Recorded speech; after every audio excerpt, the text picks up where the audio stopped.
Salut, c'est Trado. Je suis content de vous retrouver pour la mise à jour de la préparation de la semaine de training pour l'euro-dollar, pour Bitcoin, pour Ethereum et pétrole Brent. Je vous retrouve juste après ça.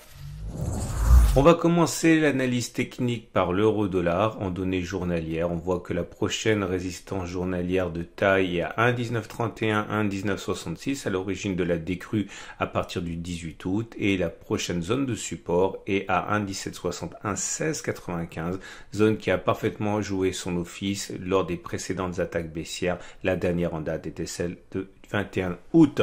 On descend l'unité de temps, on regarde les données 4 heures et sur ces données 4 heures, on voit que la tendance n'est pas merveilleuse. On regarde la moyenne mobile à 50 périodes, c'est neutre puisque nous sommes en dessous d'une M50 qui monte. Mais par contre, au regard de la tendance de plus court terme avec la M20, on est bien en tendance baissière avec des cours en dessous d'une M20 qui descend.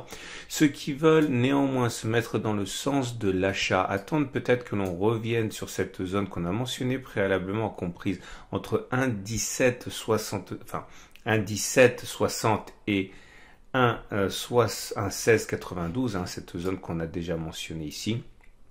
16,95 et afin de bénéficier d'une impulsion haussière qui aurait lieu sur un support existant sur les données des unités de temps supérieures qui sont supposées être plus solides. Ceux qui préfèrent se mettre dans le sens de la baisse attendent peut-être un échec sur la résistance journalière des 1,1931, 1,1966 pour des raisons similaires, c'est-à-dire que les résistances qui existent sur les unités de temps supérieures sont censées être plus robustes que celles qui n'existeraient que sur les unités de temps inférieures.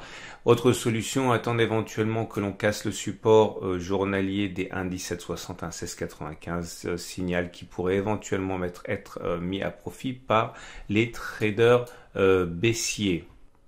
On passe à Bitcoin avec une première résistance journalière à 11 783 12 120 à l'origine de la baisse enregistrée à partir du 17 août et nous avons en support journalier les 10 570 11 130 qui ont permis au cours de rebondir significativement à chaque fois qu'ils ont été sollicités depuis le 31 juillet. On descend d'une unité de temps, on regarde les données 4 heures, nous avons une tendance qui est molle, plutôt baissière puisque nous sommes en dessous de la moyenne mobile à 50 périodes qui descend et en dessous de la moyenne mobile à 20 périodes qui descend. Ceux qui voudraient se mettre dans le sens de la baisse attendent sans doute des difficultés sur cette zone bleue de résistance comprise entre 11 730 et 11 624 environ. C'est une zone qui a été support, qui a été cassée, qui a donc changé de polarité. C'est assez visible au niveau des dernières oscillations.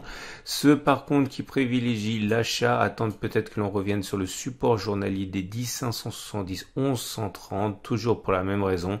Il est plus probable que les cours rebondissent sur un support qui existe sur les données supérieures que sur un support n'existant que sur les données inférieures. Donc les traders chercheront sans doute des signaux haussiers dans cette zone. Et on enchaîne avec l'Ethereum. L'Ethereum avec une résistance journalière à 444-440 qui est matérialisée ici par un double échec à passer au-dessus, c'était le 14 et le 17 août, et également un support assez béant, compris entre 415 403-164. Toute cette zone est susceptible de provoquer des rebonds, car c'était une zone de congestion sur les données journalières qui pourrait bien s'imposer aux données 4 heures en intraday. En intraday, justement, tendance est baissière puisque nous sommes en dessous de la M20 et en dessous de la M50 qui descend. Néanmoins, on l'a dit, nous sommes sur une zone de support, donc la vente à découvert est toujours plus délicate dans ces conditions.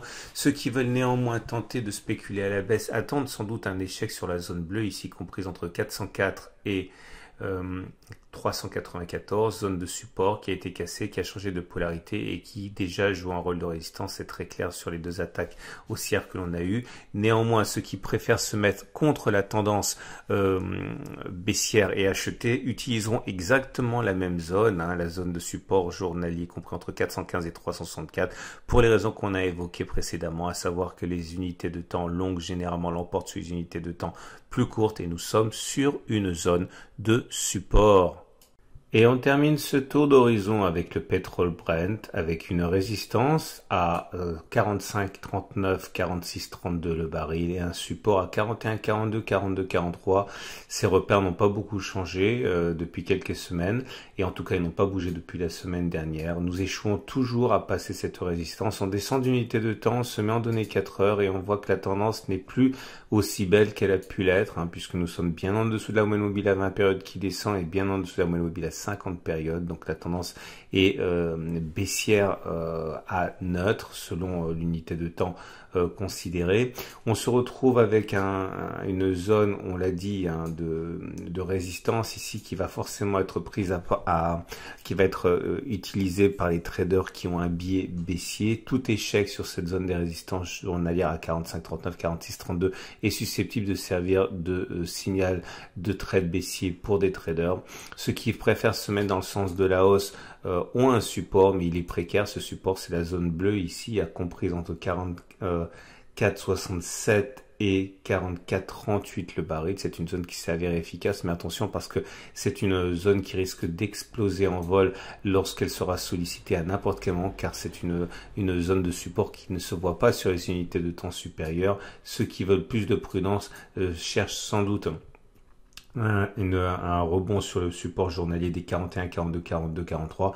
Par contre, une clôture en dessous de la zone de support bleu qu'on a mentionné précédemment risque d'attirer un flux de vendeurs baissiers si le signal baissier qu'ils auraient en même temps était suffisamment fort à leur goût.